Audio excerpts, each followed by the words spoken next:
जय सदाशिव, जय शिव शंभो। श्रावण मास महात्म्य कथा श्रृंखला अध्याय 29। श्रावण मास के व्रतों के कृत्य। भगवान श्री सदाशिव ने कहा, हे सनत कुमार, अब मैं तुम्हें श्रावण मास के व्रतों के कृत्यों के संबंध में बतलाऊंगा कि किस समय क्या करना चाहिए। हे तात, जो कुछ मैं तुमसे कहने जा रहा हूँ उसे तुम ध्यान पूर्वक सुनो। मैं तुम्हें बतलाना चाहता हूँ कि श्रावण मास की तिथि किस समय की लेनी चाहिए, किस समय क्या प्रधान है, पूजन तथा जागरण आदि कैसे करना चाहिए। नक्त व्रत का ऊषा काल उस व्रत कर्म में कहा है, रात में भोजन तथा भोजनाभाव दिन में कहा है, प्रातःकाल उस व्रत काल में उद्यापन कहा है, पंचांग द्वारा शुद्ध समय में अधिवासन करना चाहिए, दूसरे दिन विधि से होम करना चाहिए। धारणा और पारणा में ह्रास वृद्धि नहीं होती। श्रावण शुक्ल प्रतिपदा के दिन संकल्प करके उपवास करना चाहिए। अन्य दिन भोजन, दूसरे दिन हविष्यान पारण में स्वीकार करना चाहिए। पारणा के समय दिन एकादशी हो तो 3 उपवास करना चाहिए। रविवार व्रतार्चन काल प्रातःकाल ही कहा गया है। शुक्र पूजा में पूजा मुख्य समय प्रातःकाल ही कहा गया है। शुक्र पूजा में पूजा प्रातःकाल और जागरण रात को करना चाहिए।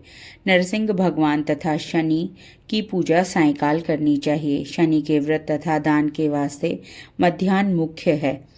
हनुमान जी की पूजा मध्याह्न तथा अश्वत्थ पूजा प्रातःकाल में की जाती है। हे विप्र, रोटक व्रत में प्रतिपदा तथा सोमवार सहित त्रिमुहूर्तोहार स्वीकृत है, नहीं तो पहले की तिथि बाह्य है।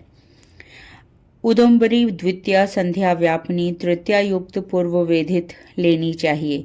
स्वर्ण गौरी में चतुर्थी युक्त हो, दोनों दिन साय व्यापनी हो तो तृतीया है। गणेश पूजा में तृतीया विध चतुर्थी है। नाम पूजा में षष्ठी युक्त पंचमी है। सुपोदन व्रत में साय व्यापनी सप्तमी युक्त षष्ठी है। शीतला व्रत में मध्याह्न व्यापिनी सप्तमी है। देवी के पवित्र आरोपण में रात्रि युता अष्टमी तिथि है। कुमारी में रात्रि व्यापनी नवमी उत्तम है। आशा में रात्रि व्यापनी दशमी है।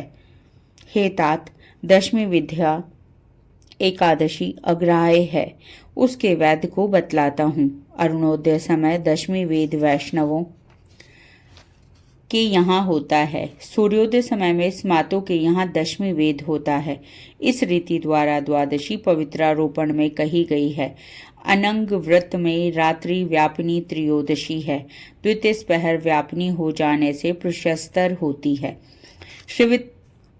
शिव पवित्रारोपण में चतुर्दशी रात्रि व्यापिनी है। अर्धरात्रि व्यापिनी अधिक उत्तम है।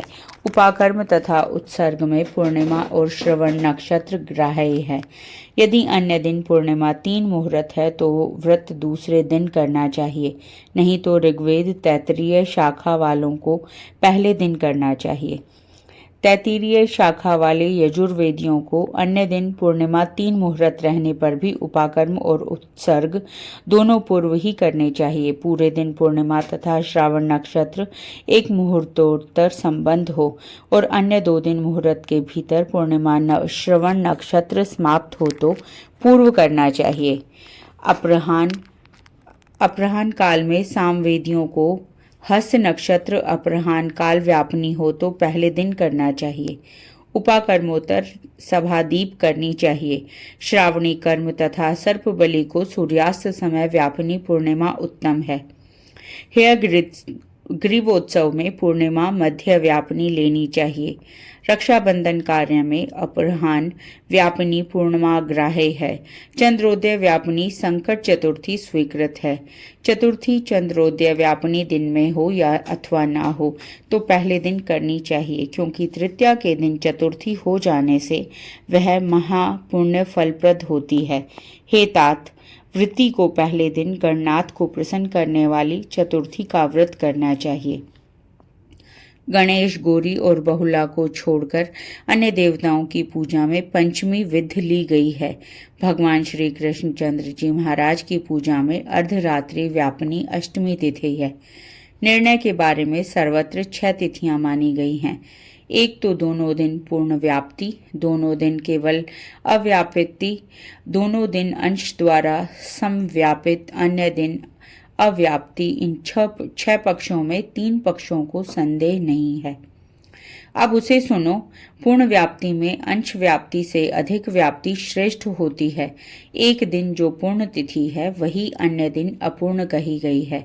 एक दिन अव्याप्ति, अन्य दिन अंश व्याप्ति हो तो श्रेष्ठ अंश व्याप्ति होती है। अंश व्याप्ति जब हो तथा वह सम हो तो वहां संशय हो जाता है, तो भेद वाक्य निर्णय करना चाहिए। युग्म वाक्यों से कहीं कहीं वार नक्षत्र योग बल से, कहीं प्रधान 2 योग से, कहीं पुराण योग से। जन्माष्टमी व्रत में संदेह हो यानी इन पक्षों में परा हो तो प्रातःकाल पारण करना चाहिए। पिठोर व्रत में मध्याह्न व्यापिनी उमा शुभ है। वृष भारचन में सायंकाल व्यापिनी अमावस्या शुभ मानी जाती है। दुर्वों के संचय में संभव समय है। सूर्य की कर्क संक्रांति में 30 घड़ी पहले पुण्य समय माना गया है।